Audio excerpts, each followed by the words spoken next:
दोस्तों, कैसे हैं आप लोग। मैं शुरू करने जा रहा हूं संविधान में हम लोग आज पढ़ेंगे संविधान की प्रस्तावना और फिर इसी तरह से मेरा क्लास आते रहेगा। फिर हम बात करेंगे, पहले हम पढ़ाई की बात कर लेते हैं। संविधान की प्रस्तावना में हम लोग देख पा रहे हैं कि संविधान की प्रस्तावना प्रत्येक बच्चे को, प्रत्येक नागरिक को याद होना चाहिए ताकि वो अपने चीज़ों को, कर्तव्यों को, जिम्मेदारी को, अधिकार को समझ सके। तो चलिए आज हम लोग संविधान की प्रस्तावना के सफर पे चलते हैं, जिसमें मैं उम्मीद करता हूं कि आप सबको संविधान की प्रस्तावना अच्छे से याद होगी। इसलिए मैं उससे आगे बढ़ रहा हूं और संविधान की प्रस्तावना में कुछ प्रमुख जो उल्लेखित शब्द हैं मैं उन पे कुछ चर्चा कर लेता हूं, ताकि आप लोगों के अंदर जो भी एक हिचक है किसी शब्द को लेकर वो एकदम क्लियर हो जाए, कंसेप्ट आपका क्लियर हो जाए। सबसे पहले हम लोग बात करेंगे कि हम भारत के लोग, ये संविधान की पहली लाइन है, पहली बोली है, जिसको हम लोग कह सकते हैं संविधान की भाषा का पहला एकदम बोली है। हम भारत के लोग से एक फीलिंग आता है कि इस संविधान के निर्माता हम ही हैं, यहाँ के शासन प्रशासन हम ही से चलता है, ये मतलब है इसका। दूसरी बात हम लोग चलते हैं संपूर्ण प्रभुत्व संपन्न। संपूर्ण प्रभुत्व संपन्न का मतलब यह है, जिसको हम लोग इंग्लिश में सॉवरेन कहते हैं। इसका मतलब ये होता है कि हमारे देश पर किसी दूसरे देश का कुछ भी अधिकार नहीं है कि वो हमारे देश पे कुछ आदेश दे सके कि आप किस तरह से कार्य करेंगे। हम स्वतंत्र हैं, हम सॉवरेन हैं, हम प्रभुत्व संपन्न हैं, हमें अपनी खुद की शक्ति प्राप्त है जिससे कि हम अपने देश के भविष्य तय कर सकते हैं। तो आप लोग समझ पा रहे हैं।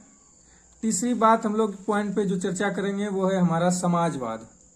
दोस्तों मैं लिख के रखा हूं सारा चीज पहले से, क्योंकि समय आपका बर्बाद न हो, आप कुछ ही समय में बहुत कुछ सीख सकें। इसलिए आप लोग थोड़ा सा ध्यान से सुने और जो चीज नोट करने वाला हो उसको नोट भी कर लें। समाजवाद, जिसको हम लोग सोशलिस्ट कहते हैं, सोशलिस्ट एक ऐसी विचारधारा है जो पूरे वर्ल्ड में एक आग की तरह फैली। क्यों फैली? और भी कई तरह के वाद थे, कम्युनिस्टवादी विचारधारा, मार्क्सवादी विचारधारा, फिर भी ये सोशलिस्ट और समाजवादी विचारधारा। और आप लोग को पता होगा कि पंडित जवाहरलाल नेहरू का झुकाव समाजवादी विचारधारा की ओर था, और समाजवादी विचारधारा ही अभी लोक प्रचलित है विश्व में। इसमें क्या है कि भारतीय समाजवाद लोकतांत्रिक समाजवाद के सन्निकट है। मतलब कि समाजवादी विचारधारा में जो हमारा भारतीय समाजवाद है, समाजवाद में भी अंतर है, जिसमें कि हमारा जो भारत में जो समाजवाद जो अपनाया गया है ये लोकतांत्रिक समाजवाद के एकदम करीब करीब है। लोकतांत्रिक समाजवाद पूरी तरह से तो नहीं है, लेकिन उसके करीब है। इस बात को आप ध्यान रखिएगा।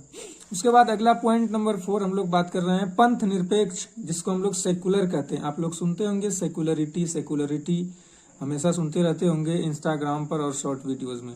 आइए समझते हैं कि सेकुलरिटी होता क्या है, सेकुलरिटी किस कहते किसको है, और ये कहाँ से आया और इसका भाव कहाँ से आया। सबसे पहली बात इसमें कि राज्य का अपना कोई धर्म नहीं होगा और न ही इस आधार पर किसी नागरिक से भेदभाव किया जाएगा। ये है इसका मूल उद्देश्य। सेकुलरिटी वर्ड का प्रस्तावना में जोड़ना संविधान के मूल ढांचा को बताता है। संविधान का मूल ढांचा समझ रहे ना आप लोग, कि संविधान का भाव नहीं बदलना चाहिए। वही चीज है ये कि राज्य का अपना कोई धर्म नहीं होगा और न ही इस आधार पर किसी नागरिक से भेदभाव किया जाएगा। ये मूल तंत्र है पंथ निरपेक्ष का। आगे बढ़ते हैं इसी में हम लोग। तो इसके बारे में और एक पॉइंट मैंने लिखा है कि अनुच्छेद 25 से 28, ये अनुच्छेद हमारा बताता है कि धार्मिक मामलों में संरक्षण प्राप्त है हमें। किस मामलों में संरक्षण प्राप्त है? धार्मिक मामलों में। और ये हमें कहाँ से, इसका आभास कहाँ से आया? इसका आभास हमें सेकुलरिटी प्रस्तावना जो मौजूद है उससे आया, जिसको संविधान रचयिता ने, संविधान रचने वालों ने उसको मूल अधिकारों में जोड़ा है। और ये हमारा मूल अधिकार है। अनुच्छेद 25 से 28 आप जब पढ़ेंगे, आगे हम लोग जब बढ़ेंगे तो हम लोग पढ़ेंगे। उसके बाद संघ और राज्य क्षेत्र, नागरिकता, मूल अधिकार, राज्य के नीति निदेशक तत्व, मूल कर्तव्य, संघ की कार्यपालिका, इस तरह से हम लोग आगे बढ़ते जाएंगे। फिलहाल हम लोग ये समझ लें कि अनुच्छेद 25 से 28 जो हमारा है वो धार्मिक मामलों में संरक्षण के लिए हमें प्राप्त है। अनुच्छेद 25 से 28 ये याद रखिएगा आप लोग। इसका एग्जाम्पल हम लोग आगे और समझेंगे। आगे बढ़ते हैं, हम लोग चलते हैं डेमोक्रेटिक, जिसको हम लोग लोकतंत्रात्मक कहते हैं, है ना। हमारा देश क्या है? डेमोक्रेटिक रिपब्लिक ऑफ इंडिया, है ना। लोकतंत्रात्मक गणराज्य भारत। ये हमें बताता है कि शासन संचालन की शक्ति या संप्रभुता, शक्ति या ताकत, संप्रभुता वही है, संप्रभु, खुद से डिसीजन लेने की ताकत, संप्रभु, दूसरे के बंधन से ना, अपने से, खुद से, स्वयं। तो संप्रभुता जो है वो किसके पास है? भारत की जनता के पास। किसमें निहित है? शासन संचालन की शक्ति। आप समझ रहे हैं ना, शासन संचालन, जिस पुलिस, जिस व्यवस्था, जिससे हमें डराया जाता है, बिना संविधान को पढ़े हम एकदम थर थर कांपते हैं। इसलिए आपका संविधान पढ़ना जरूरी है कि आप चीजों को समझें कि शासन संचालन की शक्ति या संप्रभुता भारत की जनता में निहित है और जनता को ही डराया जाता है। आगे हम लोग बात कर रहे हैं न्याय के बारे में, जस्टिस। हमारे देश में एकल न्याय व्यवस्था है। एकल न्याय व्यवस्था एक ऐसी व्यवस्था है जहां अगर निचली अदालतों में हमें न्याय नहीं मिल पाती है तो हम उससे ऊपर की अदालतों में जाएंगे, और वहां भी नहीं मिलेगा तो उससे भी ऊपर की अदालतों में हम जाएंगे।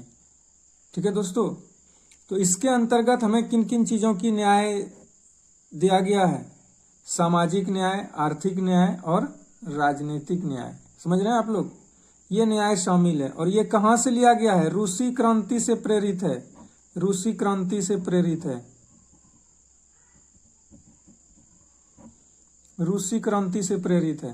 ठीक है दोस्तों, उसके बाद हम लोग चलते हैं स्वतंत्रता पे। स्वतंत्रता तो जानते हैं कि हमें स्वतंत्रता है पूरे भारत में घूमने की, पूरे भारत के किसी भी राज्य में रहने की, किसी राज्य में कमाने की, खाने की आजादी है, सांस लेने की आजादी है, ये हमारी स्वतंत्रता है। ठीक है, जिसको हम लोग अंग्रेजी में लिबर्टी कहते हैं। उसके बाद हम लोग आते हैं इक्वलिटी पे, जिसको समता कहते हैं। इक्वलिटी का वैसे हम लोग सामान्य अर्थ क्या समझते हैं? समानता।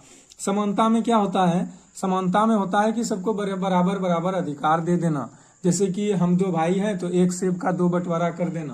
पर समता में, हिंदी में जो वर्ड लिखा गया है समता, उसका मतलब यह है कि अगर एक भाई कुपोषित है और एक भाई सुपोषित है तो जो कुपोषित भाई है, जो कमजोर भाई है, उसको सेब का बड़ा हिस्सा मिलना चाहिए, और जो सुपोषित भाई है उसको सेब का थोड़ा कम हिस्सा मिलना चाहिए, ताकि कुपोषित भाई भी जल्दी से लाइन पे आ सके। इसलिए इसी के तहत SC ST और OBC को, और आजकल तो फिर देख रहे हैं और आगे जुड़ा है एक नया चीज है, आर्थिक रूप से कमजोर वर्ग, इन सभी लोगों को क्या दिया गया है? समता के ही आधार पर तो दिया गया है संरक्षण, आरक्षण, ये आरक्षण दिया गया। ठीक है, समझ रहे हैं? तब आगे बढ़ते हैं हम लोग। इसमें समता दिया गया, प्रतिष्ठा और अवसर की, समझ रहे हैं ना, प्रतिष्ठा और अवसर की समता के बारे में बात किया गया है।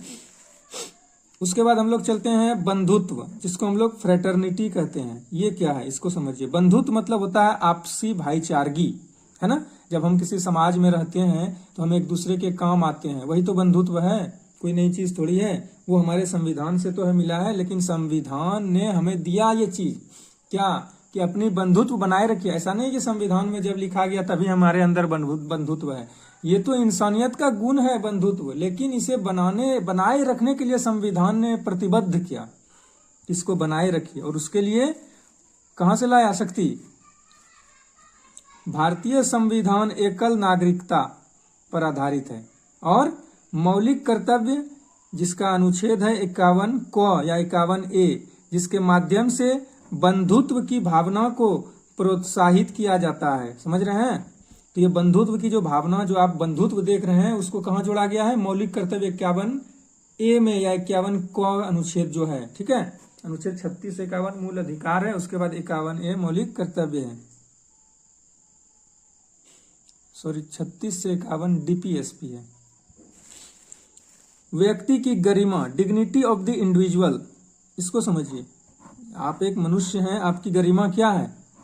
क्या उम्मीद रखा जाए आपसे? आपको पहले से गुनहगार मान लिया जाए? आपको पहले से बेवकूफ मान लिया जाए, नहीं। संविधान मानता है कि हर व्यक्ति पवित्र है, संविधान मानता है कि हर व्यक्ति पवित्र है और हर व्यक्ति की क्या करना चाहिए, इज्जत करनी चाहिए। ये हमें सिखाया जाता है संविधान के द्वारा। और अगला हमारा है राष्ट्र की एकता और अखंडता, जिसको हम लोग अंग्रेजी में क्या बोलते हैं, unity and integrity of the nation. जो साइंस का स्टूडेंट होगा वो समझ रहा होगा इंटीग्रेशन कहाँ से आ गया। हाँ, इंटीग्रेशन ही है ये। इंटीग्रेशन में करते क्या हो, इंटीग्रेट मतलब क्या होता है, सभी का सम तो होता है, वही तो है एकता। सभी लोगों को सम कर रहे हैं, जोड़ रहे हैं, सबको मिला के एक कर रहे हैं। समझ रहे हैं आप लोग, आर्ट्स वाले भी समझे, ऐसी कोई बात नहीं है। इसमें हम लोग बात कर रहे हैं भाई कि मौलिक कर्तव्यों के तहत प्रत्येक नागरिक का कर्तव्य माना गया है कि वे अपने राष्ट्र की एकता और अखंडता क्या करे, बनाए रखे, है ना।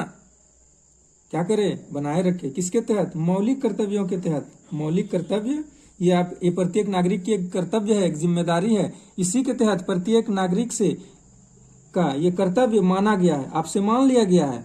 ये मान लिया गया है कि आप जब भारत के नागरिक होंगे या जब से आप भारत के नागरिक हैं, तो अपने आप में एक उम्मीद है कि अपने राष्ट्र की एकता और अखंडता क्या करेंगे, बनाए रखेंगे। इसके बंटवारा के बारे में विचार नहीं करेंगे, नहीं तो आप पे देशद्रोही का मैटर चलेगा। समझ रहे हैं ना आप लोग। वही चीज है कि एकता और अखंडता को अक्षुण्ण बनाए रखना है। अक्षुण्ण मतलब इसको नाश नहीं होने देना है, इसका विनाश नहीं होने देना है, ये बनाए ही रखना है।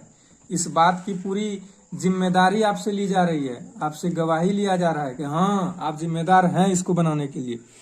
42वें संविधान संशोधन अधिनियम 1976 द्वारा प्रस्तावना में एकता शब्द के स्थान पर एकता और अखंडता शब्द को जोड़ा गया। ठीक है, इसको याद रखेंगे आप लोग। और क्या क्या जोड़ा गया और भी हम जानना चाहते हैं आपसे। आपके लिए हम कुछ प्रश्न भी लेकर के आए हैं, ताकि आप लोग ये ना सोचें कि सिर्फ सर पढ़ा रहे हैं। मैं आपके लिए कुछ प्रश्न भी लेके आया हूँ भाई।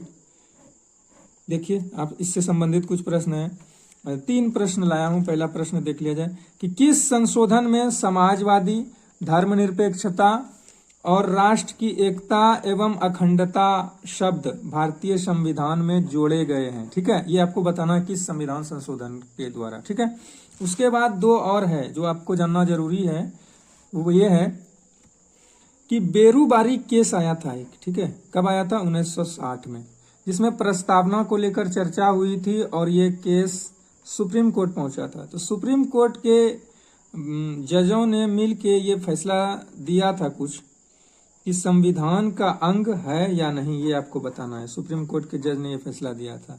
ठीक है, और इसको आप अपनी किताब में खोज के लिखेंगे। यदि आप इंटरनेट से खोज के लिखेंगे तो आपकी जानकारी क्या होगी, सीमित रह जाएगी। जब हम किताब खोलते हैं तो बहुत सारी और भी नॉलेजेस मिलते हैं, इसलिए आसानी से नहीं बल्कि कठिनाई से खोजें इसको, ताकि हमें बहुत सारी चीजों से मुलाकात हो जाए किताब में। ठीक है, उसके बाद हम लोग एक और केस की चर्चा कर लेते हैं। केशवानंद केस आया था 1973 में, ध्यान रखना, केशवानंद केस 1973। इसमें भी प्रस्तावना के बारे में डिसीजन आया था। एक 1960 में आया, एक 1973 में आया। 1973 में जो आया है, फिर इसमें सुप्रीम कोर्ट का संविधान का जो अंग है या नहीं, इसमें फैसला बदला है। ठीक है, फैसला बदल गया है और यही फैसला बना हुआ है। इसलिए ये वाला तो आपको अच्छे से एकदम डिस्क्रिप्शन मोड में बताना है, समझ रहे हैं, पूरा एकदम लिख के। तो आज का हमारा वीडियो यहीं समाप्त होता है। मैं उम्मीद करता हूं कि आप लोग हमारे वीडियो को लाइक करेंगे और हमारे चैनल को सब्सक्राइब करेंगे, ताकि हमारा हौसला बुलंद हो। और हमें उम्मीद है कि आप लोग हमारा वीडियो का इंतजार करेंगे। थैंक यू, धन्यवाद, जय हिंद।